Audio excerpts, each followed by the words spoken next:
everyone, tonight I'm going to be reading How the Grinch Stole Christmas by Dr. Seuss.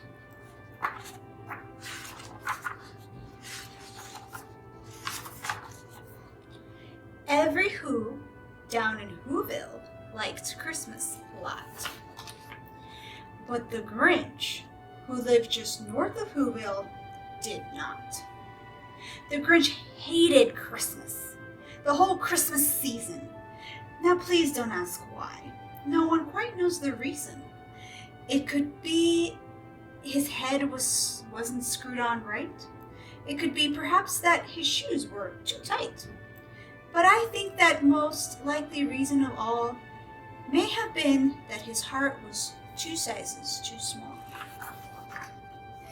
But whatever the reason, his heart or his shoes, he stood there on Christmas Eve hating the Whos, staring down from his cave with a sour, grinchy frown at the warm lighted windows below in their town. For he knew every Who down in Whoville beneath was busy now hanging a mistletoe wreath.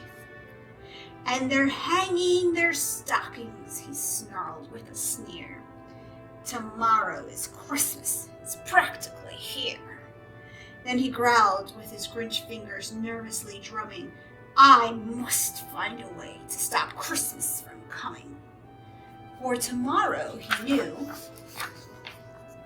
all the Who girls and boys would wake bright and early, they'd rush for their toys. And then, oh the noise, the noise. That's one thing he hated, the noise. Then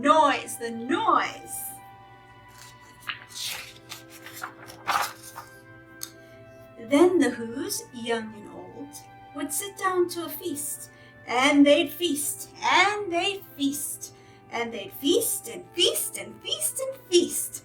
They would feast on Who pudding and rare Who roast beef, which was something the Grinch couldn't stand in the least. And then they do something he liked least of all. Every Who down in Whoville, the tall and the small, would stand close together with Christmas bells ringing. They'd stand hand in hand, and the Whos would start singing. They'd sing and they'd sing and they sing. And more the Grinch thought of this Who Christmas sing, the more the Grinch thought, I must stop this whole thing. Why, for 53 years I've put up with it now. I must stop this Christmas from coming. But how? Then he got an idea, an awful idea. The Grinch got a wonderful, awful idea. I know just what to do, the Grinch laughed in his throat.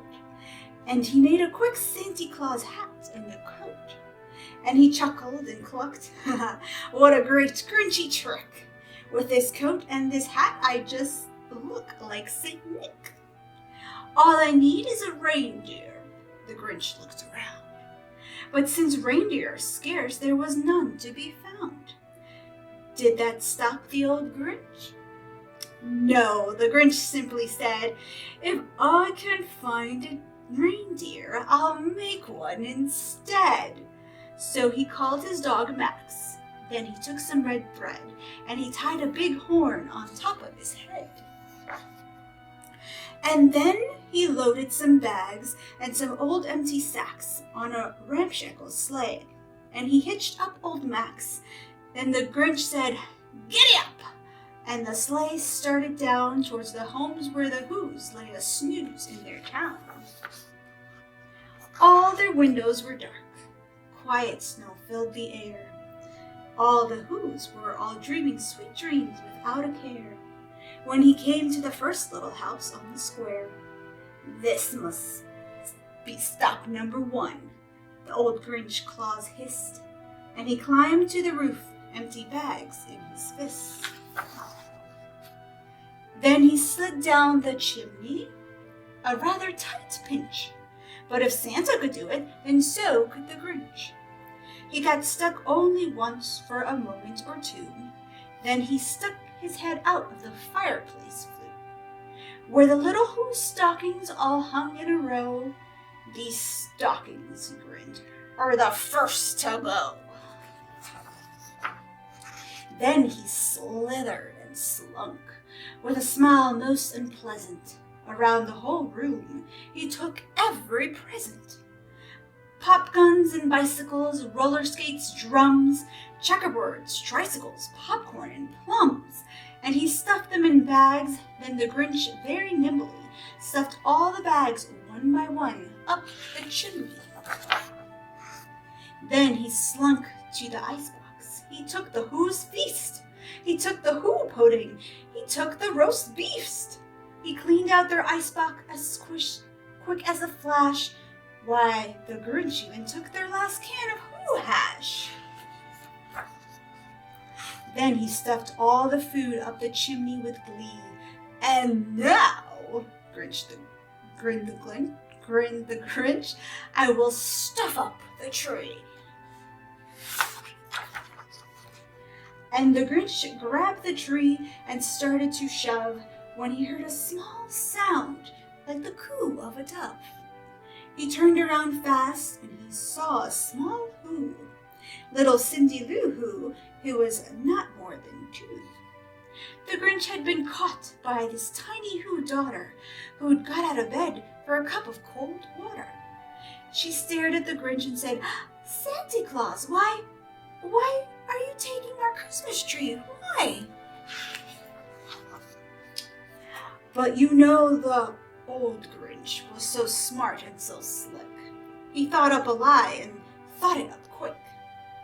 "Why, my sweet little tot," the fake Santa Claus lied, "there's a light in this tree that won't light in the side, so I'm taking it home to my workshop, my dear, and I'll fix it up there and I'll bring it back here." And his spit fooled the child. Then he patted her on her head, and he got her a drink and he sent her to bed. And then Cindy Lou Who went to bed with her cup. He went up the chimney and stuffed the tree up. Then the last thing he took was the log for their fire. Then he went up the chimney himself, the old liar. On their walls he left nothing but hooks and some wire, and the one speck of food that he left in the house was a crumb that was even too small for a mouse. Then he did the same thing to the other Who's houses, leaving crumbs much too small for the other Who mouses.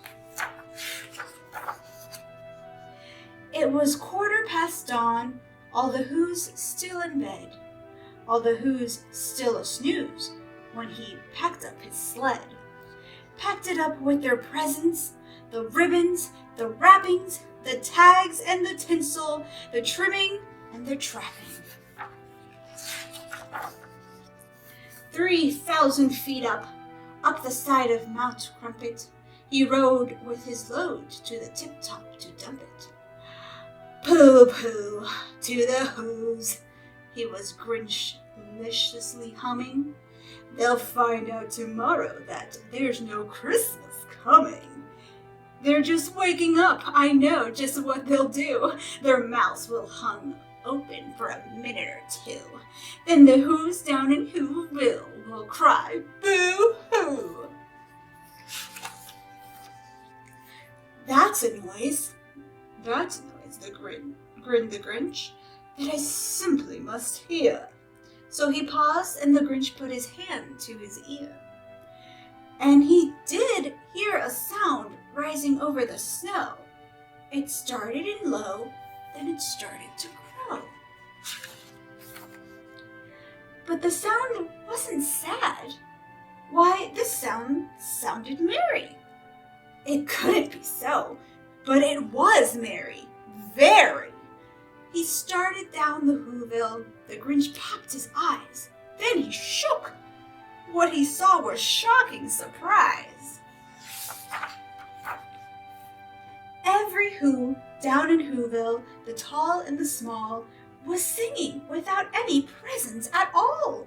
He hadn't stopped Christmas from coming. It came. Somehow or other, it came just the same. And the Grinch, with his Grinch feet ice cold in the snow, stood puzzling and puzzling. How could it be so? It came without ribbons.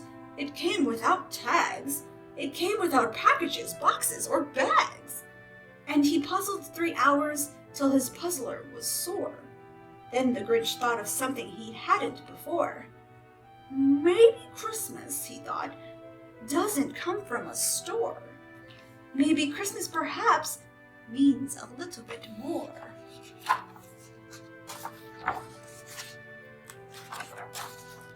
And what happened then?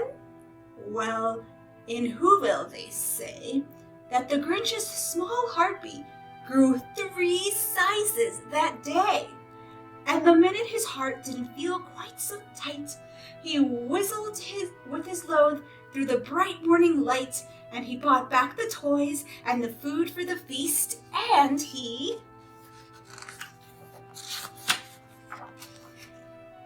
himself, the Grinch, carved the roast beef.